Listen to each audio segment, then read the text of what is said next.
Yeah, Korea. No problem, please. I know.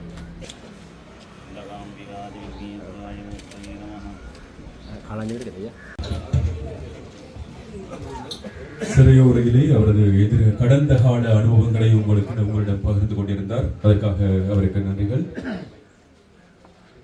Bharani அவர்களை கௌரவிக்கும் நிகழ்வாக தாய் தமிழர்களுக்கு வணக்கம்.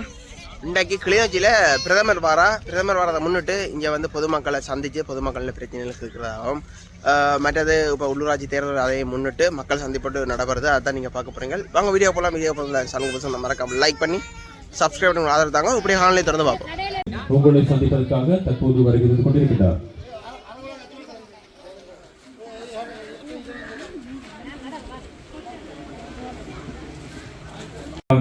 மகிழ்வோடு காத்திருக்கின்றார்.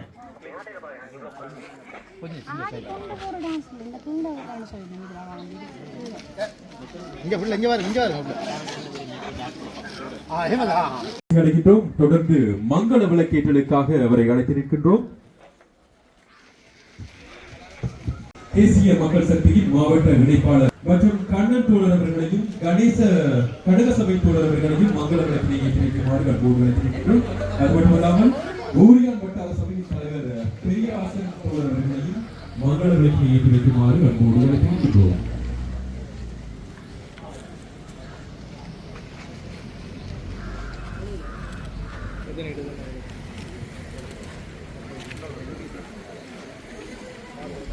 மகிழ்ச்சியோடு எமது முரசுக்கோட்டை மக்கள் சந்திப்பதற்காக எமது நாட்டின் பிரதமர் அவர்கள் தற்போது சங்கமமாகிவிட்டார். எமது மக்களோடு இன்னும் சற்று நேரத்தில் உங்களது மேடைக்கு முன்னால் அவர்களோடு உரையாடுவதற்காக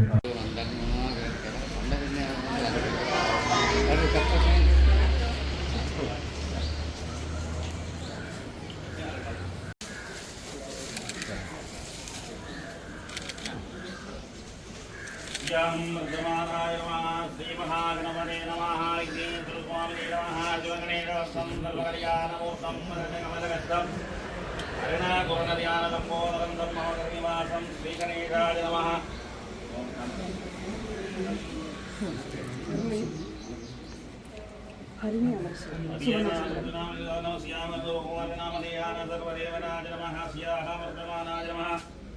वल्लभाम्बाजमेन विघ्नेश्वरस्वामिने नमः. नमो पद्माजनं मेघदन्तं मूजिकवाहनं मोदकरत्नं लम्बोदरन्तं श्रीगणेशाय मङ्गलाय नमः. सदा गणपत्यर्थं महागणपते नमः.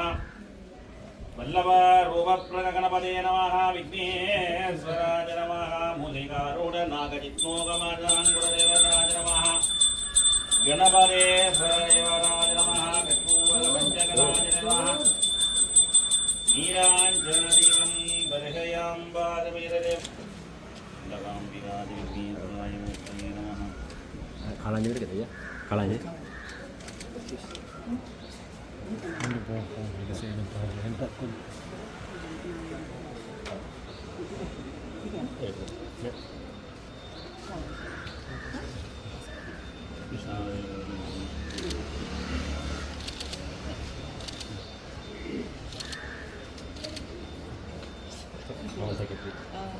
சரி சரி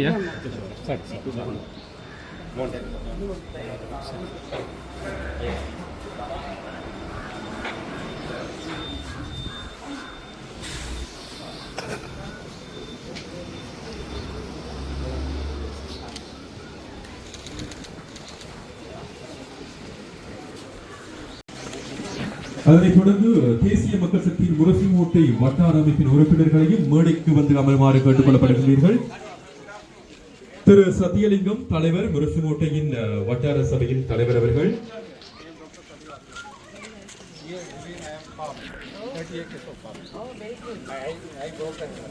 அத்தோடு திரு சி ஜெகநாதன் செயலாளர் அவர்களையும், திரு சி ரஞ்சன் உபதலைவர் அவர்களையும், ஆர் ராஜகுமாரி உறுப்பினர் அவர்களையும், திரு சி சிதம்பரநாதன் உறுப்பினர்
நிகழ்வுக்கு வரவிருக்கின்ற கோடக்கன்கட்டு முரசுமோட்டை ஊரியாம் பிரதேச மக்களே, ஒரு இடத்திலிருந்து வந்திருக்கிறவர்களே எல்லோரையும் நாங்கள் அன்போடு வரவேற்றுக் கொள்கிறோம். அத்தோடு இந்த நிகழ்வுக்காக நாங்கள் நீண்டகால முயற்சி எங்களுடைய அழைப்பை ஏற்று மிகவும் சந்தோஷமாக வந்திருக்கின்ற பிரதமர் சரணி அபேசூரியா அவர்களே, ஏனியோர்களே, மத குருமார்களே, இந்த பகுதியிலே பாதுகாப்பு கடமையில் ஈடுபட்டிருக்கின்ற படைப்பிரிவினரே, உங்கள் எல்லோருக்கும் எங்களுடைய வரவேற்பை தெரிவித்துக் கொண்டு இந்த முரசுமோட்டை பிரதேசம், ஊரியான்கட்டு பிரதேசம், கொரக்குக்கட்டு பிரதேசம் இவர்கள் 71ஆம் ஆண்டுக்கு முன்பிருந்தே கட்சியோடு சம்பந்தப்பட்டவர்கள். இது ஒரு விவசாய கிராமம். இந்த விவசாயிகளுக்கு பல்வேறுபட்ட இந்த பகுதி மக்களுக்கு விவசாய ரீதியாகவும் அந்த இரணோடு தண்ணீரை துறக்கின்ற பொழுது ஏற்படுகின்ற தாக்கங்களும் இவர்களை பெரிதும் பாதிக்கின்றன. இதை பெரிதும் அவர்கள் கவனத்தில் கொள்ள வேண்டும். இந்த இரணோடு ஆறு திறக்கின்ற கலிங்கல் திறக்கின்ற பொழுது கூடுதலான அழிவை இந்த பகுதி மக்களை சந்திக்கின்றார்கள். இது சம்பந்தமாகவும் பிரதமர் அவர்கள் மிகுந்த அக்கறையோடு கவனம் எடுத்து அதற்குரிய நடவடிக்கைகளை மேற்கொள்ள வேண்டும். அத்தோடு விவசாயிகளுக்கான உரங்கள் சம்பந்தப்பட்ட விடயங்கள், இன்னும் காணாது போதாது என்று சாய்க்கின்ற விடயங்கள் எல்லாவற்றையும் உங்களுடைய கவனத்தில் தருகின்றேன். எங்களுடைய அரசாங்கம் அமைக்கப்பட்ட பிற்பாடு பல்வேறுபட்ட நன்மைத்தனங்களை இந்த நாட்டிலே செய்திருக்கின்றது. பாடசாலை விடயங்களில், கல்வி விடயங்களில் கூடிய கவனம் செலுத்தி அவர்களுக்கு தேவையான மாணவர்களுக்கு தேவையான சகலவற்றையும் செய்திருக்கின்றது. பாடசாலை உபகரணங்கள் வாங்குவதற்கான பணம், அவருடைய சப்பாத்துகள் வாங்குவதற்கான பணங்களை எல்லாம் நாங்கள் அவருடைய வங்கி கணக்கு அனுப்பியிருக்கின்றோம்.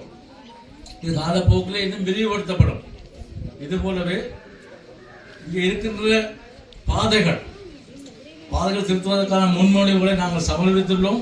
இந்த விடயங்களிலும் பிரதம மந்திரி கூடுதல் கவனம் செலுத்த வேண்டும் என்று கேட்டுக்கொள்கிறேன். ஏனென்றால் இங்கே இருக்கின்ற மக்கள் கடந்த காலங்களிலே அடிவாங்கி உதவப்பட்டு சிறையிலே வாழ்ந்த குடும்பங்களுடைய பிள்ளைகள்லாம் இன்றைக்கு இருக்கின்றனர். மிகவும் கஷ்டப்பட்டோம். நான் 69ஆம் ஆண்டு இந்த கிராமத்துக்கு முன்னேற ஊழியராக வந்திருந்தேன். அன்றிலிருந்து 73ஆம் ஆண்டுக்கு பிற்பாடு 4 ஆண்டுகள் சிறையில் கழித்தோம்.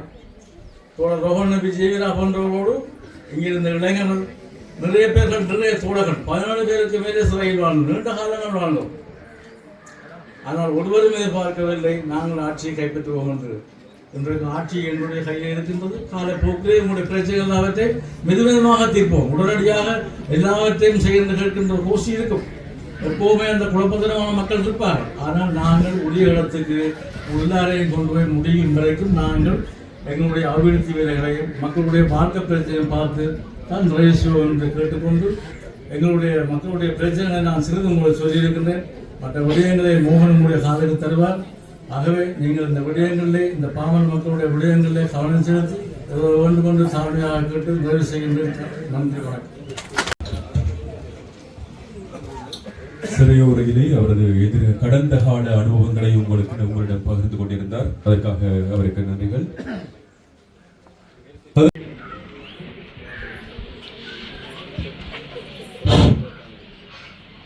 இங்கே வருகை தந்திருக்கின்ற எமது மதிப்புக்குரிய எங்களுடைய ஜெயசூரிய தோழி அவர்களை இந்நேரத்தில் நான் அவர்களுக்கு வணக்கத்தை கூறிக்கொள்கின்றேன். அத்தோடு எமது மக்களுக்கும் எனது இந்நேர வணக்கத்தை கூறிக்கொள்கின்றேன். முதலாவது நிகழ்வாக எங்களுடைய கிராம மட்டத்தை நீங்கள் எடுத்துக்கொள்வீர்களானால் சட்டவிரோதமான கசிப்பு உற்பத்தியானது நடந்து கொண்டிருக்கின்றது. அந்த வகையிலே அந்த கசிப்பு உற்பத்தியானதை நாம் எமது தோழியான ஜெயசூரிய அவர்களிடம் கேட்டுக்கொள்வது, நாட்கள் கடந்து சென்றாலும் வெகு விரைவில் அதை இடைநிறுத்த வேண்டும் என்பதை நாங்கள் கேட்டுக்கொள்கின்றோம். அது மட்டுமல்லாது கிராம மட்டங்களில் கைத்தொழில் உற்பத்தி நிலையமும் வேலை வாய்ப்பினையும் வழங்குமாறும் நாம் இவர்களிடம் தலைவணங்கி கேட்டு நிற்கின்றோம்.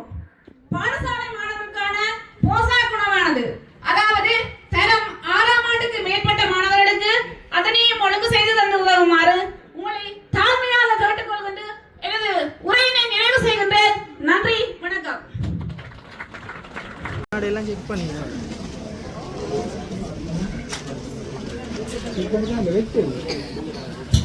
தற்போது நமது மதிப்புக்குரிய பிரதமர் கலாநிதி ஹரணி அமரசூரி அவர்களை கௌரவிக்கும் நிகழ்வாக பொன்னாடை அணிவித்து அவர் இருவரும் கௌரவிக்கின்றார்கள். நன்றி, வணக்கம்.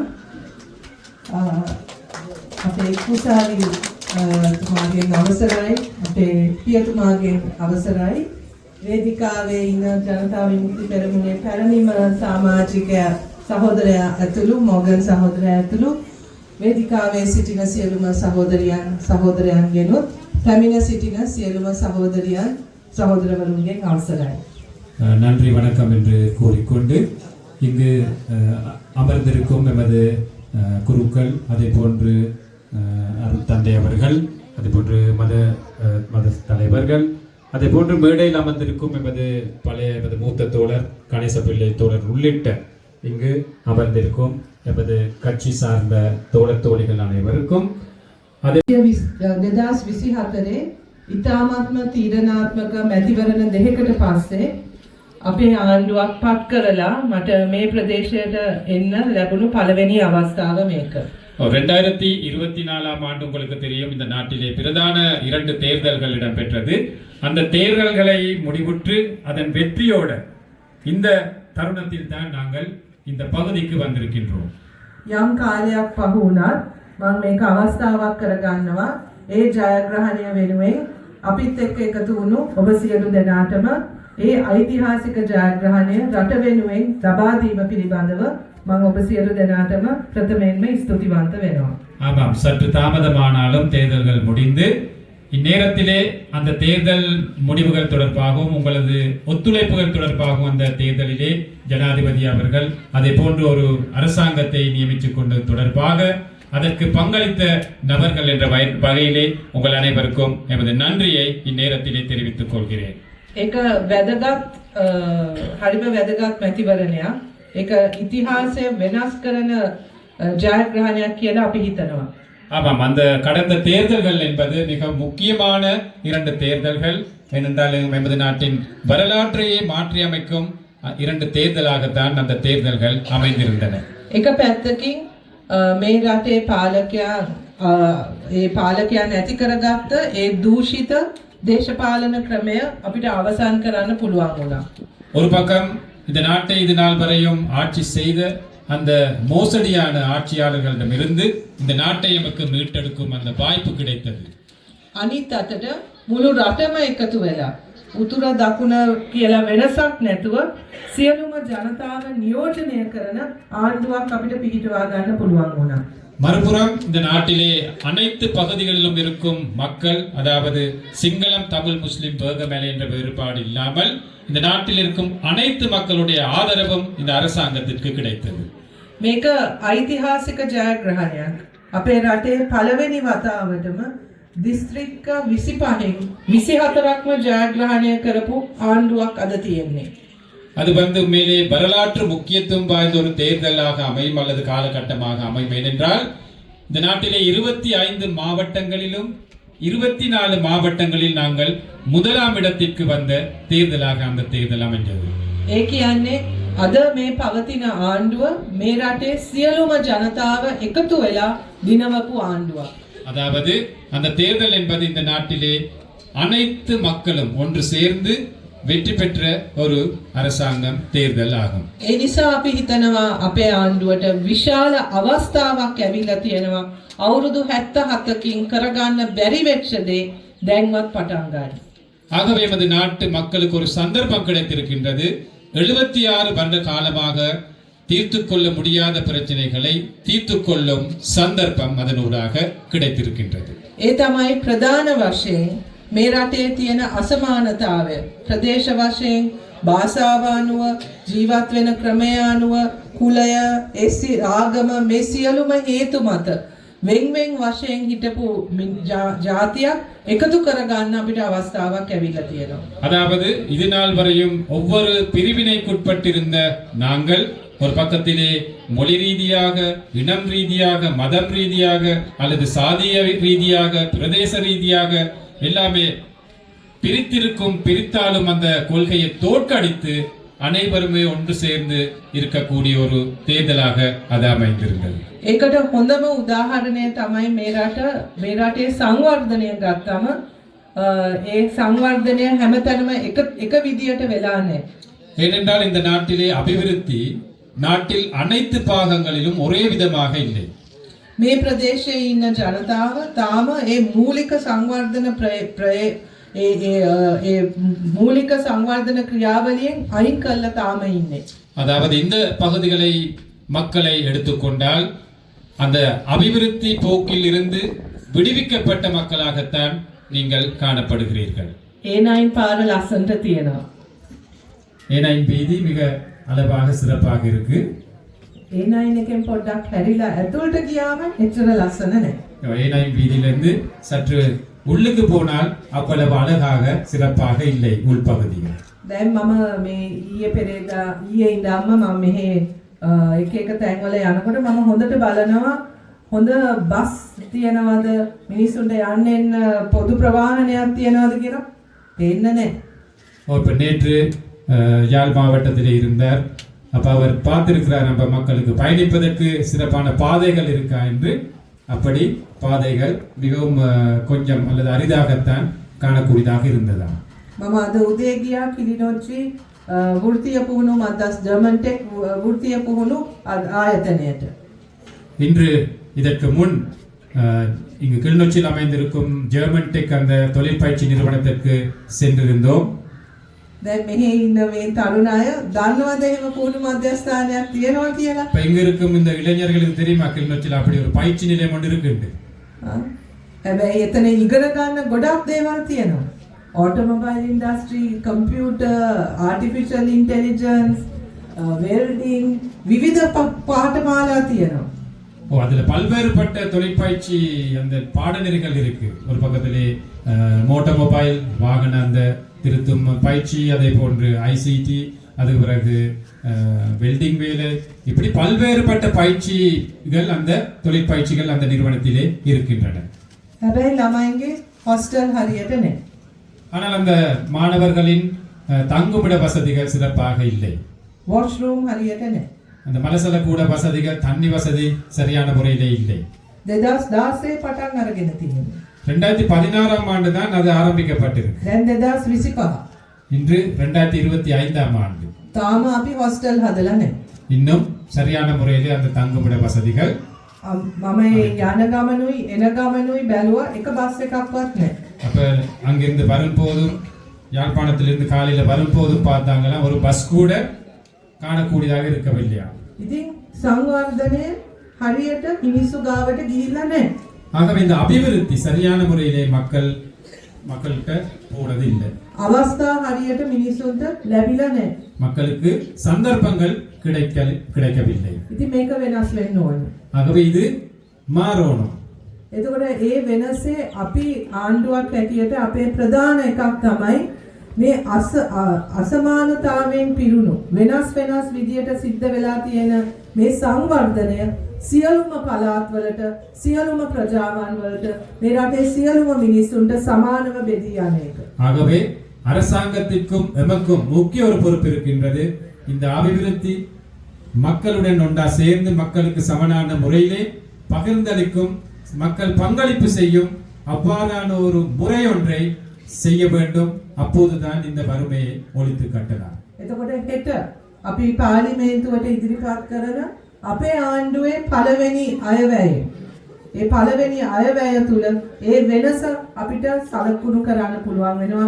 අපේ ජනාධිපති අනුර කුමාර දිසානායක සහෝදරයා හෙට ඒ කරන්නේ අපේ රජයේ අයවැය විතරක් නෙවෙයි ඒ සංවර්ධන ප්‍රතිපත්තිය පාර්ලිමේන්තුවට ඉදිරිපත් කරනවා.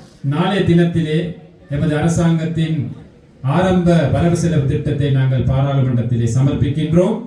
அந்த வரவு செலவு திட்டத்திலே உள்ளடக்கி இருக்கின்றோம் உங்களுடைய பிரச்சனைகளை தீர்க்கும் கொள்கைகள். அது மட்டுமல்ல, எமது எதிர்பார்ப்பு அல்லது அதன் உள்ளடக்கம் பிரச்சனைகளை தீர்ப்பது மட்டுமல்ல, எமது கொள்கைகள் எதிர்வரும் காலங்களில் நாங்கள் எவ்வாறு செயற்படுவோம் என்ற அந்த கருத்தும் அந்த வரவு செலவு யோசனைகளிலே உள்ளடங்கி இருக்கின்றன. මම හිතන විදියට අපේ ඉතිහාසයේ මිනිස්සු මුල් කරගත්ත මේ රටේ සියලුම ජනතාව මුල් කරගත්ත සියලුම ජනතාවන්ට සේවය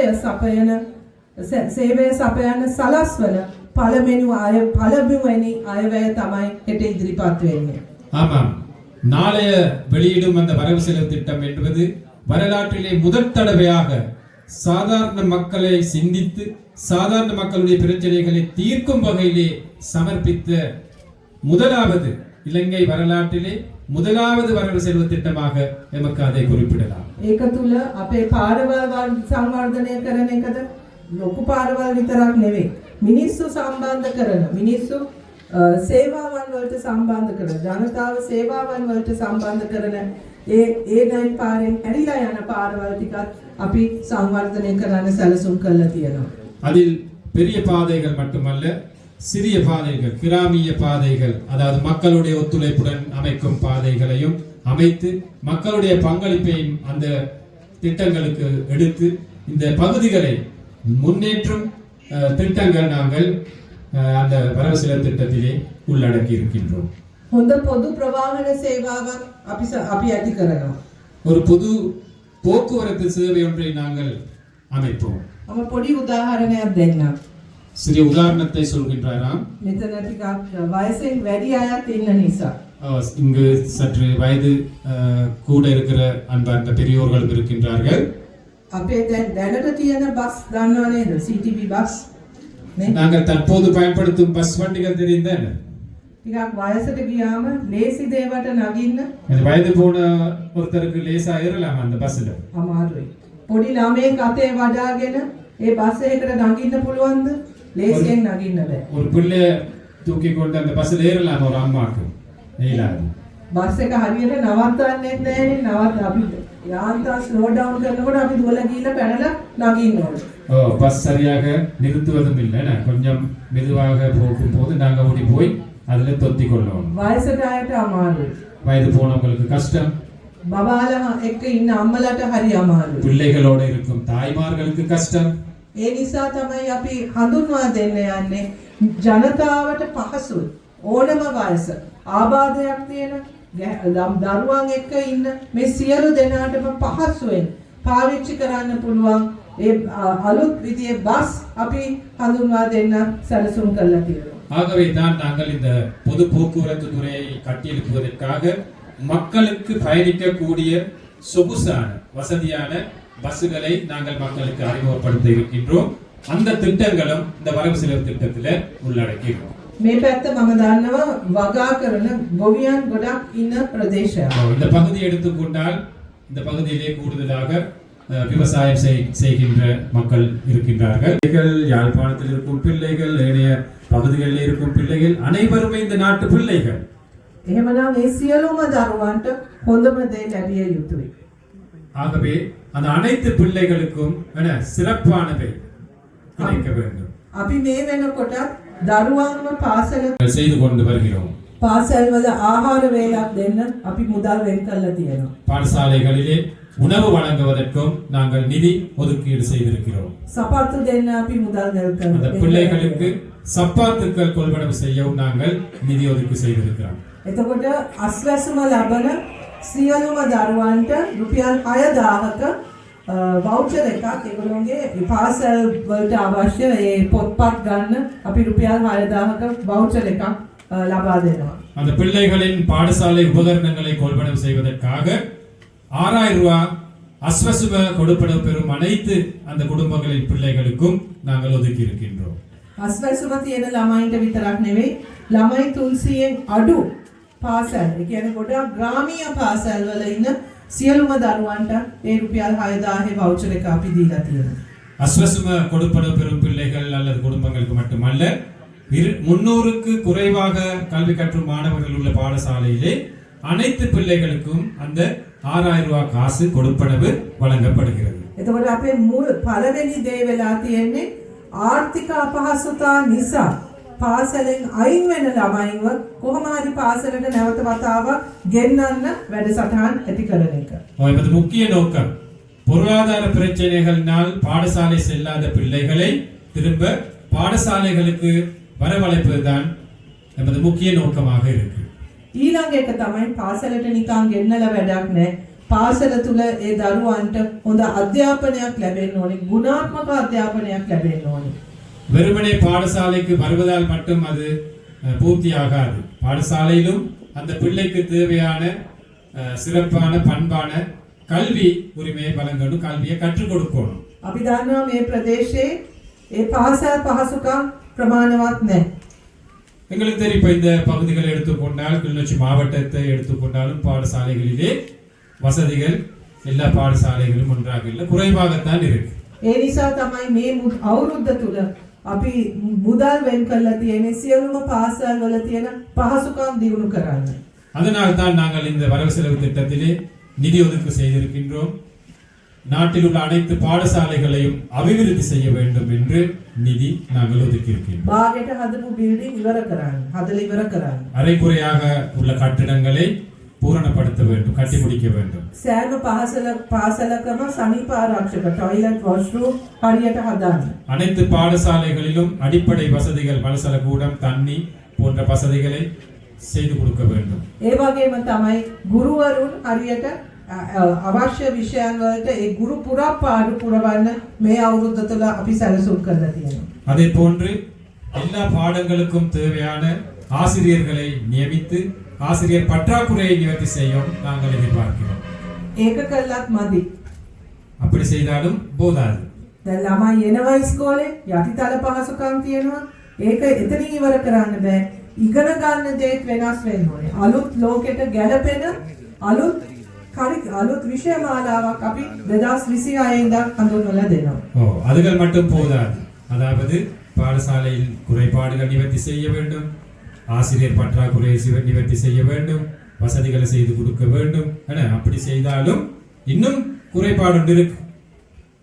එතකොට පළවෙනි වසරට ඇතුල් වෙන ළමයා ඒ ලෙවල් කරලා ඉවර වෙලා එළියට යන්න ඕනේ. සමාජයට වැදගත් වෙන පුද්ගලයෙක් හැටියට තමන් ගැන විශ්වාසයක් ඇති වෙලා තමන්ගේ ඉදිරියට යන මාර්ගයක් හඳුනාගෙන. அதாவது பாடசாலை அந்த மாணவர்கள் பாடசாலைக்கு வருவதற்கு ஊக்குவிக்கணும், ஆசைப்படணும்.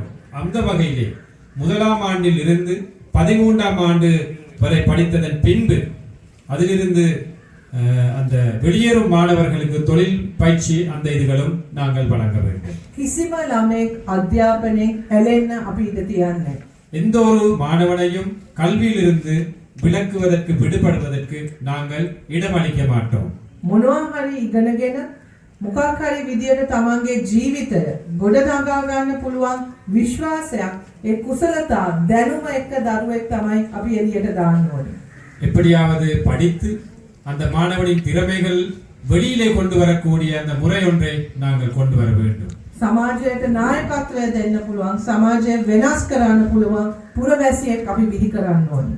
சமூகத்திற்கு தலைமை தாங்கக்கூடிய, சமூக பணியிலே ஈடுபடக்கூடிய சிறப்பான ஒரு பிரஜையை நாங்கள் உருவாக்க வேண்டும். අපි කොහොම හරි මේ අධ්‍යාපනයේ ගොඩ දාන්න ඕනේ. මේ අපි තෝරගෙන තියෙන දේ, මේ තෝරගෙන තියෙන පාර ලේසි නෑ. ප්‍රශ්න එනවා, අභියෝග ராශියක් තියෙනවා. நாங்கள் எப்படியாவது இந்த கல்வி முறையை மேற்கொள்வோம். நாங்கள் தெரிந்து வைத்திருக்கிற இந்த பாதை இலகுவான பாதை அல்ல. හැබැයි අපි මේක අනිවාර්යයෙන්ම කළ යුතු දෙයක්. ஆனால் நாங்கள் இதை கண்டிப்பாக செய்ய வேண்டிய ஒன்று. මේක අපි ඔබ අප මත තියෙන විශ්වාසය, ඔබ අප මත තියලා තියෙන මේ බලාපොරොත්තුව අපි රැක ගන්න ඕනේ. நீங்கள் எங்கள் மேல் கொண்டிருக்கின்ற அந்த நம்பிக்கை, அந்த விசுவாசத்தை நாங்கள் காப்பாற்றிக் கொள்ள வேண்டும். අමාරු වුණත්, දුෂ්කර වුණත්, මොන අභියෝගයක් තිබ්බත් අපිට මේක අපි සියලු දෙනාම එකතු වුණොත් එක අදිෂ්ඨානයක් එක අපිට මේක කොහොම හරි කරගන්න පුළුවන්. அது எந்த அளவு கடினமாக இருந்தாலும் நாங்கள் எல்லோரும் ஒன்றிணைந்து அதை செய்து கொள்ள முடியும். ඒ නිසා මම යෝජනා කරන්නේ අපි මේ අවිලා තියෙනවා අපිට ඓතිහාසික අවස්ථාවක්. අපි ඔක්කොමලා එකතු වෙලා ආණ්ඩුවක් හැදුවා. எங்களுக்கு இது வரலாற்றில் அமைந்துள்ள ஒரு சந்தர்ப்பம். நாங்கள் எல்லோரும் ஒன்றிணைந்து ஒரு அரசாங்கத்தை உருவாக்கி இருக்கிறோம். ලොකු විශ්වාසයක් ඒ ආණ්ඩුව මත ඔබ තියලා තියෙනවා. அரசாங்கத்திற்கு எதிராக நீங்கள் பாரிய நம்பிக்கையை வைத்திருக்கிறீர்கள். එහෙනම් අපි ඔක්කොමලා එකතු වෙලා මේ රට කොහොම හරි හදලා අපි සියලු දෙනාටම ඉන්න පුළුවන් පොහොසත් රටක් ලස්සන ජීවිත අපි සියලු දෙනාට කිසිම ભેදයක් නැතුව අපි සියලු දෙනාටම මේ පොහොසත් රටේ භුක්ති විඳින්න පුළුවන් රටක් අපි ගොඩනගමු. எனவே நாங்கள் அனைவரும் ஒன்றிணைந்து வளமான நாடு அழகான வாழ்க்கை உருவாக்கக்கூடிய ஒரு நாட்டை ஒன்றிணைந்து கட்டியிருப்போம். එහෙමනම් මේ කාලය වෙන් කරගෙන මේ රැස්වීමට ආපු ඔබ සියලු දෙනාටම මෙහෙවින්ම ස්තුතිවන්ත වෙනවා. අපි දිගටම වැඩ කරමු, දිගටම කතා කරමු. අපි මේ එකමුතුකම සාමූහිකත්වය රැකගෙන මේ රට හදන්න අපි සියලු දෙනා වැඩ කරමු. බොහොම ස්තුතියි. வணக்கம், நன்றி. எனவே உங்கள் காலத்தை செலவழித்து இங்கு வந்த உங்கள் அனைவருக்கும் நன்றி. நாங்கள் அனைவரும் ஒன்றிணைந்து செயல்படுவோம். நன்றி, வணக்கம். Thank you. Actually, we need some problem. Can you give 2 minutes for highlighting? Like that finish the guy. Yeah. Mama. Yes. Total swing.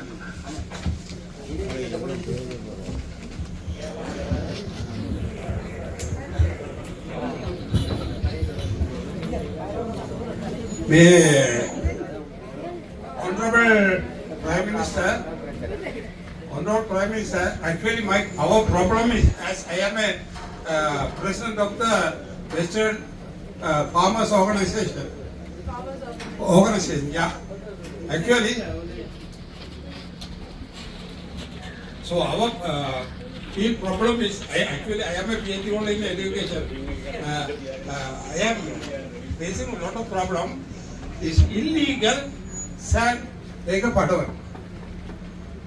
Varsa අපි සංවර්ධන කොට ඒ ගොඩන් ටිකල් වලට පාර නැස්ති වෙනවා. අනිත් එක ඒක කරනවා. හරඩාගර ඒකට කොතිසිය immediate. Actually you can come and see our field. I have 30 acres here Korea. Not a problem. Please. I know. That happened because the law wasn't implemented properly. Yeah. They had protection from powerful people up to now. Now that is not going to happen. You ask the police, you talk to the police, no one is going to call and tell them release this, release that. They are free to work independently. They can implement the law without any interference from us.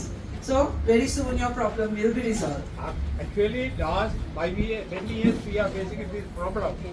Former government doesn't take any serious action. We are expecting our government, please take a measure. Absolutely. All we will tell the police is implement the law. Yes. Agriculture road. We can't go to the beach.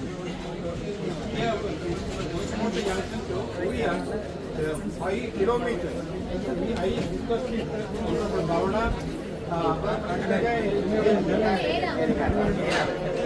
District committee, bring the district development committee, you raise your issues.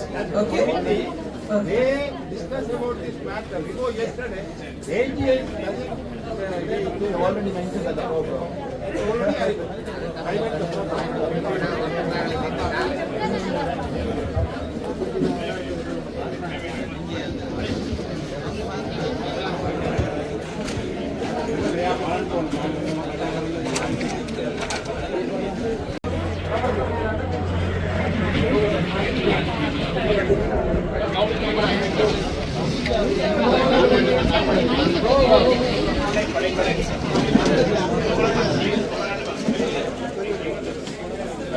நன்றிகளை கூறிக்கொண்டு உங்களிடமிருந்து விடைபெறுகின்றோம். நன்றி, வணக்கம்.